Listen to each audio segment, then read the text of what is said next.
ஏன் மௌனம்? பனையூர் வீட்டை விட்டு வெளியிலே வரமாட்டார். இந்த பகட்டு வார்த்தைகளுக்கெல்லாம் எங்களது தலைவர் அற்புதமாக பதிலை அளித்திருக்கிறார். இந்த மீட்டு கூட பனையூரில் தான் நடந்திருக்குன்னு சொல்கிறாங்க. நீங்கள் இடதுசாரியா வலதுசாரியா நடுநிலையா என்று சொல்லுகிற போது நாங்கள் மக்கள் சாரிகள் என்று மனம் திறந்து பதிலளித்திருப்பது மக்களுடைய தேவைகளை. விஜய் அவர்கள் இதுவரைக்கும் நேரடியாக செய்தியாளர்களை சந்திக்கலை. இப்போ கொடுத்த இந்த நேர்காணல் கூட ஒரு செட்டிங் மாதிரி தெரியுது. டிவியில் கொடுத்தது கூட ஒரு நேர்காணல் கிடையாது. அது அந்த எடிட்டர்ஸ் கிட்ட தனிப்பட்ட முறையில் கூப்பிட்டு வச்சு பேசியிருக்கிறாரு. அந்த ஒரு சந்திப்பில் சில விஷயங்களை பகிர்ந்துக்கிட்டாங்க அப்படின்ற அடிப்படையில் அந்த எடிட்டர்ஸ் செய்தியாக்கியிருக்கிறாங்க. இப்போ இது இன்னும் சந்தேகத்தை வலுப்படுத்தாதா? நாங்கள் எதற்கும் பயந்தவர்கள் அல்ல. எந்த களத்தையும் சந்திப்பதற்கு தயாராக. நீங்கள் முகில் இருக்கீங்க, விஜய் இருக்காரா? ஐத்தமிழில் நீங்கள் பேசுனதுக்கு காரணம் என்ன அப்படின்னா, மக்கள்கிட்ட கொண்டு போய் சேர்த்துருக்கிறீங்க அப்படின்னா, இன்னும் ஆழமாக பல விஷயங்களை ஓப்பனாகவே உடச்சி பேசுகிறாரு அப்படின்ற அடிப்படையில் நம்ம மக்கள்கிட்ட கொண்டு போய் சேர்த்தோம். இப்போது முகிலுக்கு இருக்கிற தைரியம் விஜய்க்கு இல்லையா?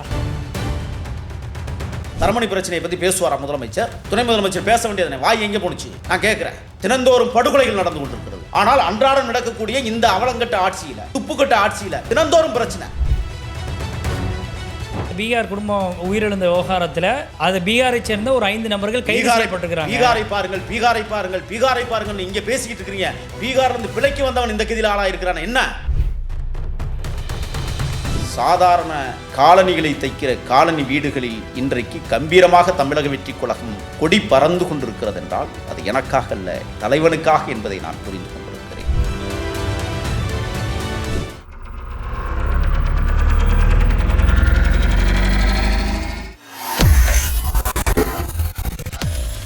வேலை வேண்டுமா? ப்ளூ ஓஷன் இருக்கிறது. 10th 12th டிப்ளமோ டிகிரி படித்தவர்களுக்கு உணவு, தங்குமிடம், இஎஸ்ஐ, பிஎஃப், இன்சூரன்ஸ் உள்ளிட்ட சலுகைகளுடன் அனுபவத்திற்கேற்ற நல்ல சம்பளம் 15,000 முதல் 30,000 வரை. பெண்களுக்கு முன்னுரிமை. 2,000க்கும் மேற்பட்ட வேலை வாய்ப்புகள் உள்ளன. இப்போதே தொடர்பு கொள்ளுங்கள். Blue ocean.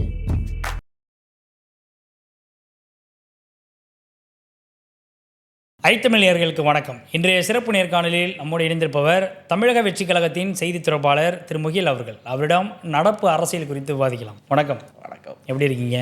நலமா இருக்கேன். தமிழக வெற்றி கழகத்தினுடைய செய்தி தொடர்பாளரான பிறகு கடுமையான வேலைகள், அதிகமான கட்சிகளுடைய பணிகள் அப்படின்ற கடுமையான நெருக்கடிகளுக்கு மத்தியில் நமக்கு நேர்காணல் கொடுக்க வந்திருக்கிறீங்க. இதுக்கு இடையில பல்வேறு கூட்டங்கள், கட்சியினுடைய செயல்வீரர்கள் கூட்டம்லாம் நடந்திருக்கு. அதிலெல்லாம் உங்களை மேடையில் பார்க்க முடிஞ்சது. அதற்கு முன்னதாக இன்னைக்கு பெரிய ஹாட் டாப்பிக்காக போயிட்டு இருக்க விஷயம், ஏன்னா உங்களுடைய தலைவர் என்டிடிவியினுடைய தலைமை ஆசிரியர் இந்த பொலிட்டிக்கல் எடிட்டர்ஸ் எல்லாம் மீட் பண்ணியிருக்கிறாரு. அதில் சில விஷயங்கள் தனிப்பட்ட முறையில் அவங்கள்ட்ட பேசினதை செய்தியாக அந்த நிறுவனம் வெளியிட்டிருக்கிறாங்க. இந்த விஷயங்கள் கரூர் விவகாரத்தில் ஏன் நான் அமைதியாக இருந்தேன் அப்படின்றதுக்கு பதில் கொடுத்துருக்கிறாரு. அதே மாதிரி நாங்கள் கிங் மேக்கராக இருக்க மாட்டேன், நாங்கள் வெற்றி அடைவோம் அப்படின்னு விஜய் அவர்கள் சொல்லியிருக்கிறாரு அப்படின்றலாம் பேசியிருக்கிறாங்க. முதற்கட்டமாக விஜய் அவர்களுடைய இந்த பொலிட்டிக்கல் எடிட்டர்ஸோடைய மீட் எப்படி பார்க்குறீங்க? தன்மானத்தின் தலைவர், தமிழகத்தினுடைய வெற்றி கழகத்தின் வழித்தோன்றல், எங்களையெல்லாம் இயக்கி கொண்டிருக்கிற இதயம் அண்ணன் விஜய். நிறைய ஊடகங்கள் பத்திரிகையாளரை சந்திக்கல. ஏன் மௌனம்? பனையூர் வீட்டை விட்டு வெளியிலே வரமாட்டார். இந்த பகட்டு வார்த்தைகளுக்கெல்லாம் எங்களது தலைவர் அற்புதமாக பதிலை அளித்திருக்கிறார். இந்த மீட்டு கூட பனையூரில் தான் நடந்திருக்குன்னு சொல்கிறாங்க.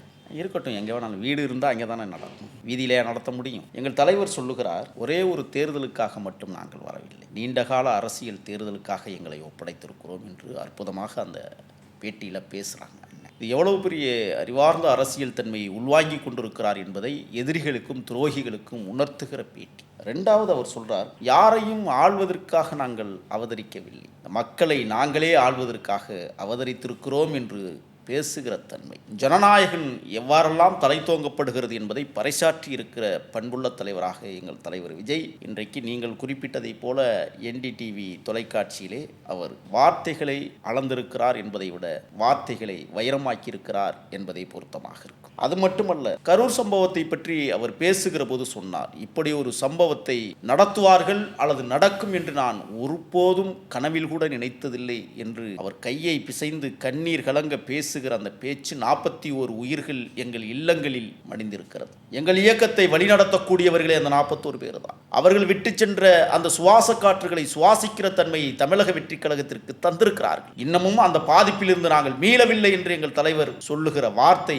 நாங்களும் மீளாமல் இருப்பதுதான் உண்மை. ஏனென்றால் ஒவ்வொரு மரணமும் உக்கிரமானது. யார் நடத்தினார்கள் என்பதை காலம் பதிச்சொல்ல காத்திருக்கிறது. கரூர் விடயத்தில் ஏளனம் கொட்டி பேசுகிறார்கள், காரி துப்பினார்கள், அதற்காக 18 கோடியை செலவழித்து எங்கள் தலைவரை அவமானப்படுத்தினார்கள், அதைவிட போலி நாடக கண்ணீரையும் நடத்தினார்கள் என்பதை உலகத்திற்கு பறைசாற்றி இருக்கிறது. வரும் நாட்களில் சட்டம் தன் கடமையை செய்ய காத்திருக்கிறது. தெளிவாக எங்கள் தலைவர் பதிலளித்திருக்கிறார். அதேபோல் இன்னொரு கூற்றையும் அவர் அழகாக சொல்லுகிறார். யாரையும் வெற்றி பெற வைப்பதற்காக நாங்கள் வரவில்லை, நாங்களே வெற்றியடைவதற்காகத்தான் நாங்கள் களத்தை கண்டு கொண்டிருக்கிறோம் என்று We are not king maker, I will win அப்படின்ட்டு செய்தியில் சொல்கிறாங்க.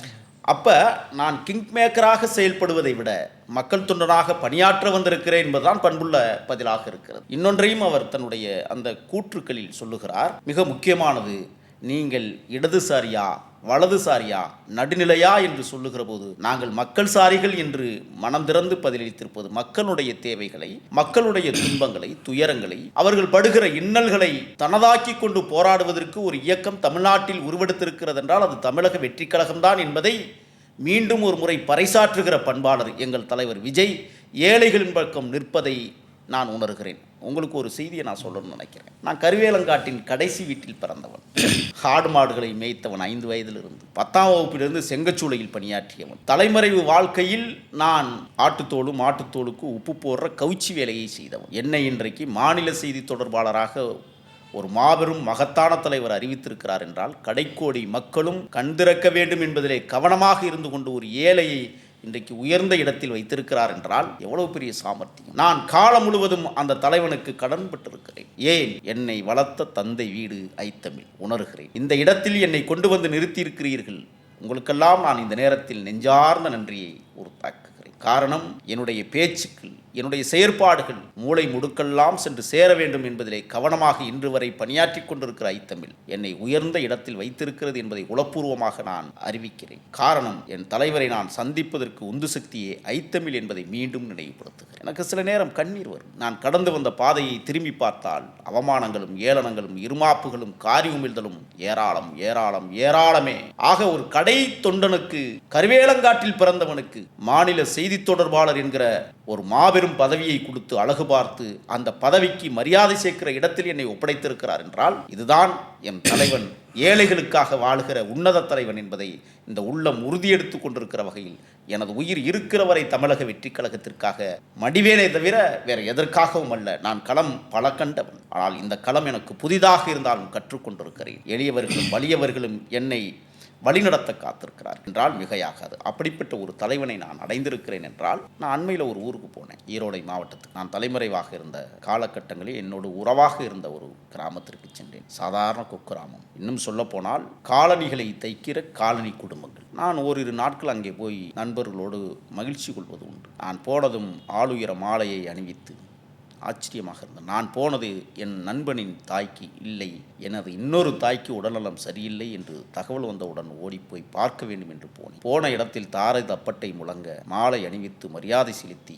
சொந்த செலவில் தமிழக வெற்றி கழகத்தின் கொடிகளை இருபுறமும் பறக்க விட்டு நான் வயதான தாயை பார்க்க போகிற போது என் நண்பனிடத்தில் கேட்டேன், ஏன் இவ்வளவு அப்படி என்று கேட்டேன். முடியாமல் இருக்கிற அம்மா கூட தம்பி இந்த கட்சியில் சேர்ந்திருக்கிறது, நம்ம ஊருக்கு நீண்ட நாட்களுக்கு பிறகு வருகிறது, நான் மரணித்தாலும் பரவாயில்லை, தம்பியை மனதார இந்த கிராமம் வரவேற்கட்டும், அவன் இந்த மண்ணில் தானே தலைமறைவாக இருந்தான் என்று சொல்லி கிட்டத்தட்ட 100கணக்கானவர்கள் என்னை வரவேற்ற தருணம் மறக்க முடியாதவை.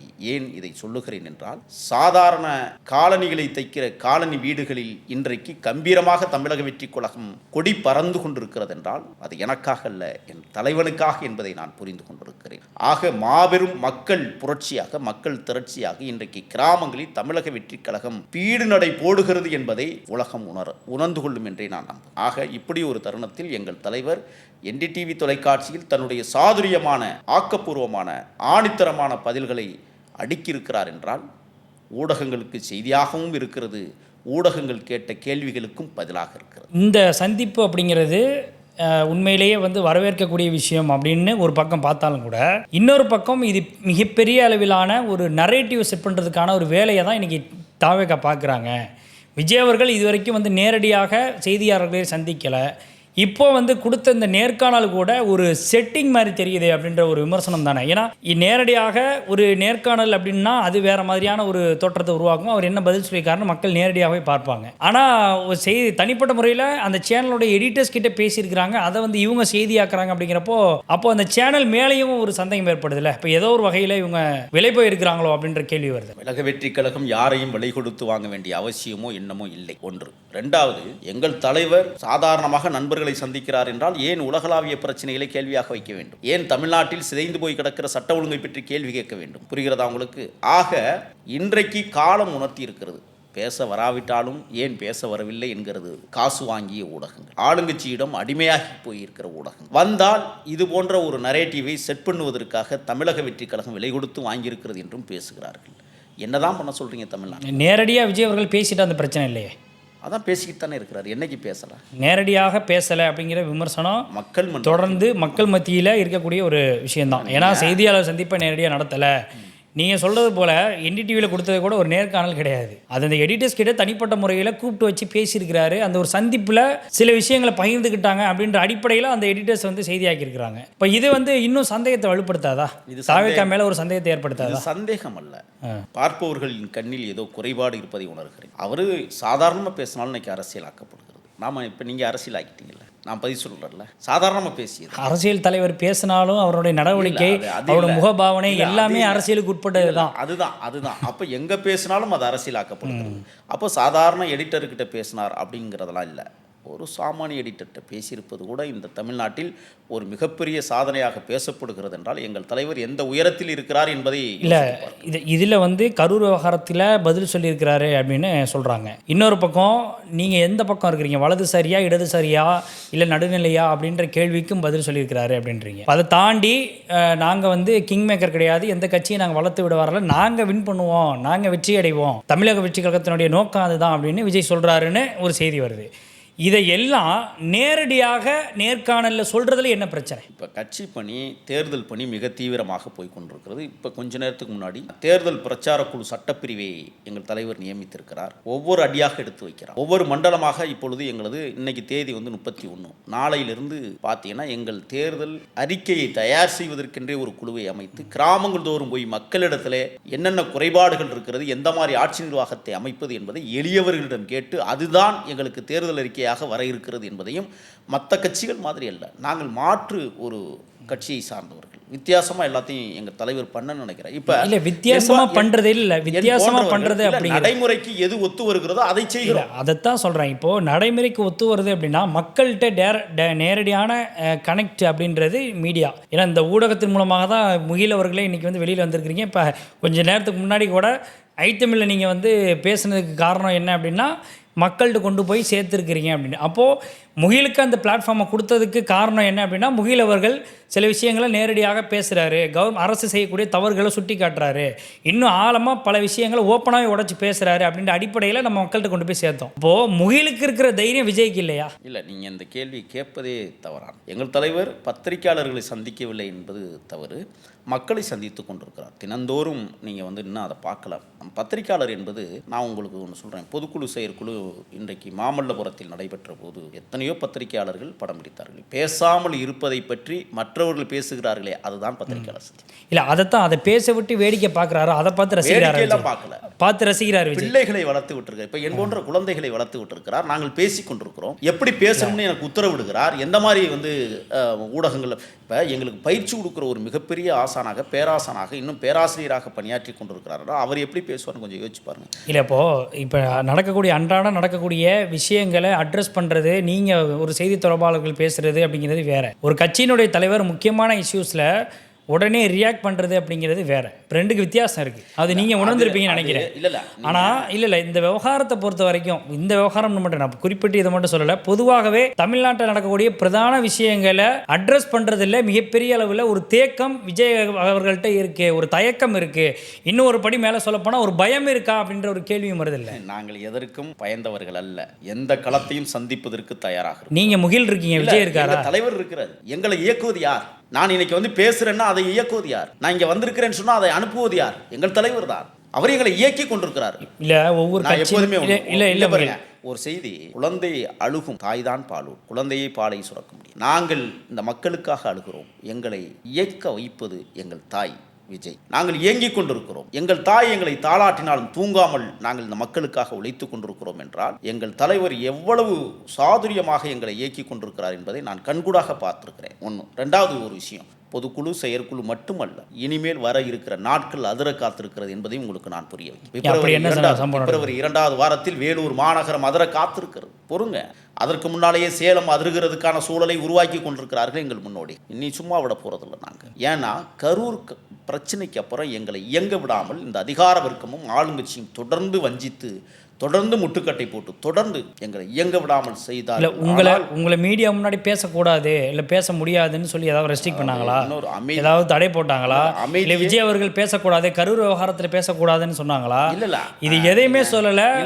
மக்கள் மத்தியில் நீங்கள் பேசிட்டு இருக்கிறீங்க, செய்தி தொடர்பாளர்கள் பேசுகிறாங்க. விஜய் அவர்கள் இந்த விவகாரத்தில் பேசியிருந்தா யாருங்க கேள்வி கேட்க போகிறாங்க? அமைதியே பெரும் பொருள், அதை நீங்கள் தெரிஞ்சுக்கணும். சில நேரங்களில் அமைதி பெரிய ஆபத்து, அது முகிலுக்கே தெரியல. அது நீங்கள் அவர் பேசாமையே இருந்தால்தான் ஆகுது. இந்த கேள்வி நீங்கள் முதலமைச்சர்கிட்ட கேட்கலாம். ஏன் பேசவே மாட்டேங்கிறீங்க, ஏன் கேட்கவே இல்லை? அவர் ஏதாவது ஒரு பிரஸ் மீட் ஆச்சு மீட் பண்ணுறாருல, அவர் ஏதாவது ஒரு பிரஸ் மீட்டை மீட் பண்ணுறாரு. துணை முதல்வரும் எங்கேயாவது போனால் மைக்கை நீட்டாங்கன்னா பதில் சொல்கிறாரு. நான் கேட்குறேன், இவ்வளவு பிரச்சனை நடந்து முதலமைச்சர் வாய் திறப்பாரா? எவ்வளோ பிரச்சனை? தரமணி பிரச்சனையை பற்றி பேசுவாரா முதலமைச்சர்? துணை முதலமைச்சர் பேச வேண்டியது வாய் எங்கே போணுச்சு? நான் கேட்கிறேன். தினந்தோறும் படுகொலைகள் நடந்து கொண்டிருக்கிறது. நேற்று மாலை 6 மணி நிலவரப்படி தமிழ்நாட்டில் 8029 படுகொலைகள். ஏன் பேச மறுக்கிறீங்க? அதெல்லாம் கேட்க மாட்டேங்கிறீங்க. எங்க தலைவர் பிரச்சனைகளின் அடிப்படையில் பேசணும்னு நினைக்கிறீங்க. நீங்க பேசுவோம், அதுக்கான கால அவகாசம் எங்களுக்கு இருக்கு. ஆனால் அன்றாடம் நடக்கக்கூடிய இந்த அவலங்கட்ட ஆட்சியில, துப்புக்கட்ட ஆட்சியில தினந்தோறும் பிரச்சனை. தரமணி பிரச்சனை நீங்க கேட்டிருக்கீங்களா? நான் ஈழத்தில் தான் கேள்விப்பட்டேன். ஒரு 2 வயது குழந்தையை சுவற்றில் அடித்து, இந்த மாசுன்னு ஒருத்தர் இருக்கிறார்ல, யார் அந்த சார்? எத்தனை சார்கள் இப்பொழுது உருவாகி கொண்டிருக்கிறார்கள் என்பதை உங்களுக்கு நினைவூட்ட நான் கடமைப்பட்டிருக்கிறேன். தரமணி விவகாரத்தில் ஒரு 2 வயது குழந்தையை தூக்கி சுவத்தில் அடித்துக் கொண்டிருக்கிறார்கள் என்றால் இந்த தேசத்தில் மது எந்த அளவிற்கு மனதை பாதித்திருக்கிறது, எந்த அளவிற்கு இந்த போதைப் பொருட்கள் பாதித்திருக்கிறது என்பதை தமிழக முதலமைச்சர் உணராமல், ஏன் தமிழக முதலமைச்சர் இதுக்கு பேட்டியை கொடுக்கல? ஏன் அறிக்கை கொடுக்கல? துப்பு இருக்கிறதா? உடனடியாக துரித நடவடிக்கை எடுக்கிறாங்க. பீகார் விவகாரத்தில் அந்த பீகார் குடும்பம் உயிரிழந்த விவகாரத்தில் அது பீகாரை சேர்ந்த ஒரு 5 நபர்கள் கைது செய்யப்பட்டிருக்கிறாங்க. பீகாரை பாருங்கள் இங்க பேசிக்கிட்டு இருக்கிறீங்க. பீகார்ல இருந்து பிழைக்கு வந்தவன் இந்த கதியில் ஆளாயிருக்கிறான். என்ன யார் கேட்பது? எங்கள் தலைவர் உடனடியாக அறிக்கையை கொடுத்தார். இது என்ன தமிழ்நாடா சுடுகாடான்னு கேட்டார். குழந்தையை கொண்டே கூவாத்துல போட்டான். இவ்வளவு பிரச்சனைகளுக்கு அடிப்படையில் முதலமைச்சர் பத்திரிகையாளர் சந்திக்கணுமா இல்லையா? துணை முதலமைச்சர் சந்திக்கணுமா இல்லையா? ஏன் சந்திக்க மறுக்கிறார்கள் இவர்கள்? எங்கள் தலைவர் அறிக்கையை கொடுத்திருக்கிறாங்க. நீங்க என்னத்த அறிக்கையை கொடுக்கலையே? அதை பத்தி பேசுங்க, மணிக்கணக்கில் பேசுவோம். நாறுது தமிழ்நாடு, நாத்தம் முடிச்சு போய் கிடக்குது. அதை பற்றி பேசுவதற்கு துப்பில்லாத முதலமைச்சர் வன்மையாக நாங்கள் கண்டிக்கிறோம். தமிழக வெற்றி கழகத்தின் சார்பில் நெஞ்சு பதறுது. ஒவ்வொரு நாளும் படுகொலைகள். என்ன ஆட்சி நடக்குதுங்க தமிழ்நாட்டில்? அறிக்கை கொடுக்க சொல்லுங்க. எங்கள் தலைவர் அறிக்கை கொடுத்து கண்ணீர் ததும்ப சில விஷயங்களை கருத்தாக பதிவிட்டிருக்கிறார். எல்லாத்துக்கும் ஒரு பிரச்சனை இருக்கு, எல்லாத்துக்கும் ஒரு முடிவு இருக்கு. ஒரு தீர்வை நோக்கி நகர்கிற இயக்கமாக தமிழக வெற்றி கழகம் நிற்கிது. சும்மா இல்லைங்க, ஒரு தீர்வு வேண்டும் சார். சாக்கு மூட்டைகளை கட்டி போட்டு ரத்தம் சொட்ட சொட்ட நடுவீதியில போட்டு போயிட்டான் சார். எங்கடா மனைவின்னு தேடுறான், குப்பைமேட்டுக்குள்ள ஒன்றே சுரியிட்டான் சார். என்ன நாடு? நான் அதை பத்தி விரிவா அப்புறம் சொல்றேன். ஆக இதற்கெல்லாம் ஒவ்வொரு நாளும் பத்திரிகையாளர்களை ஏன் தெரியுமா முதலமைச்சர் சந்திக்கல? தினந்தோறும் பிரச்சனை, நம்மளை அவமானப்படுத்திடுவாங்க, கேவலப்படுத்திடுவாங்க அப்படிங்கிறதுக்காகவே பத்திரிகையாளரை சந்திக்காத முதலமைச்சரை, துணை முதலமைச்சரை, உங்களை போன்ற நல்லார்ந்த அறிவார்ந்த மக்கள் கேள்வி கேட்கணும்னு நாங்கள் ஆசைப்படுறோம். நாங்கள் அறிக்கைகளை இப்பொழுது கொடுப்பதற்கு காரணமே அரசுக்கு நினைவூட்டுகிறோம், அரசுக்கு எச்சரிக்கைப்படுத்துகிறோம். அப்படி என்றால் நாங்கள் களத்தில் முதல்கள வீரனாக நின்று கொண்டு மக்களோடு மக்களாக நிற்பதால் எங்களுக்கு ஆத்திரம் பொங்குகிறது. பீகார்காரர் எங்களுக்கு ஓட்டு போட மாட்டோம். ஆனால் அது மனித உயிர், பிறப்புக்கும் எல்லா உயிருக்கும் என்கிற தத்துவத்தை எங்களுக்கு வள்ளுவன் வழங்கி தந்திருக்கிறான். அதை வழிநடத்தி கொண்டிருப்பவர் எங்கள் தலைவர் விஜய் என்பதை உங்களை போன்றவர்கள் புரிந்து கொள்ளணும். முதல்ல எங்கள் தலைவர் வெளியில வந்து கொண்டே இருக்கிறார். விரைவில் பாருங்கள். தமிழ்நாடு அடுத்த கட்டமாக நேரடியான நேர்காணலாக கூட இருக்கும் அப்படிங்கிறதுக்கான ஒரு செய்தியாக எடுத்துக்கலாமா? எடுத்துக்கோங்க. என்ன பிரச்சனைப்பா? நீங்கள் அப்படி பழகி இருக்கிறீர்கள். பத்திரிகையாளர்களை சந்திக்க வேண்டும், பத்திரிகையாளர்களை கேள்வி கேட்பதை எதிர்கொள்ள வேண்டும் என்று நீங்கள் ஆசைப்படுகிறீர்கள். மக்கள்கிட்ட அப்பதான் சார் நேரடியாக கனெக்ட் ஆக முடியும். மக்களை சந்திக்கிற போது நீங்க செய்தியாளர்களை சந்திக்காம எப்படி மக்கள்கிட்ட கனெக்ட் ஆவீங்க? நீங்க ஒவ்வொரு இஷ்யூ நடக்கும்போது ஒவ்வொரு சம்பவம் நடக்கும்போது அந்த சம்பவத்தில் உங்களுடைய நிலைப்பாடு என்ன, உங்களுடைய கோரிக்கை என்ன, அரசுக்கு வைக்கக்கூடிய கோரிக்கை என்ன, உங்களுடைய நிலைப்பாடு என்ன, இந்த விவகாரத்தில் அரசு என்ன துரித நடவடிக்கை எடுக்கணும் அப்படிங்கிறத நீங்க செய்தியாளர்கள் சந்திப்பு நடத்தினா தான் தெரியும். அறிக்கை மட்டும் விட்டுட்டு போனா தெரியாது. அதுக்காக தான் மக்கள் வந்து தொடர்ந்து கேள்வி எழுப்புவாங்க. எதிர்க்கட்சிகளும் இதை விமர்சனம் பண்ணுவாங்க. மக்களுக்கும் எதிர்க்கட்சிகளுக்கும் ஒரு விஷயத்தை தெரியப்படுத்த வேண்டுமானால் ஊடகங்கள் தேவை என்று சொல்லுகிறீர்கள். நாங்கள் மக்களுக்கும் துணையாக நின்று கொண்டிருப்பதால், மக்களோடு மக்களாக நின்று கொண்டிருப்பதால் மக்களுக்கு நாங்கள் அறிக்கையே போதும். எங்களுக்கு இந்த அறிக்கையே அதிர்கிறது. இன்னும் எங்கள் தலைவர் பேசினா அவ்வளோதான், முடிஞ்சது. பேசுவதற்கான காலச்சூழலை எதிரிகளும் துரோகிகளும் உருவாக்கி கொண்டிருக்கிறார்கள். 6ஆம் தேதிக்கு பிறகு ஒரு நல்லதொரு மாற்றத்தை, மாபெரும் மக்களின் மாற்றத்தை உணர இருக்கிறீர்கள். எங்கள் தலைவர் மிக விரைவில் தமிழ்நாடு முழுவதும் பம்பரமாய் சுழற காத்திருக்கிறார். பத்திரிகையாளர் சந்திப்பை நடத்துவார். கவலையே படாது. நிச்சயமா மக்கள் பார்த்துட்டு இருக்கிறாங்க. அதுக்கான எதிர்பார்ப்புகளை தான் ஒட்டுமொத்த மக்கள் இருக்கிறாங்க. பல்வேறு கேள்விகளுக்கு ரொம்பவே தெளிவாக பதில் சொன்னீங்க. எங்களுடைய அரங்கிற்கு வந்து நேர்காணல் தேர்க்கு மிக்க நன்றி. நன்றி.